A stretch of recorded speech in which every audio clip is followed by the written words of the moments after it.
Today we'll talk about how can you disable short headline on your LinkedIn Learning app. We're going to figure out the solution or know how you can do that on your app. All you have to do, you just go down, click here on my Learning down here.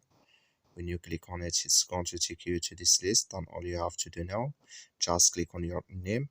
So then it's going to take you to your profile. Then you go above this sign, click on it here. So when you click on it, it's going to take you to this list. Then you go down here, just keep going down here, and you click here on you click on account settings. So then when you click on it, it's going to take you to this list. Just switch into open video. So it's going to take a time. Then you click here on visibility here. Then come to this list, you click here on edit your public profile. So then it's going to take you to this list. You go down, you come here to headline, you click in this sign or this color. Like you see color, it's gone. That's my headline disabled with us now. That's all you have to do. Thank you for watching. Don't forget to support us by liking, subscribe.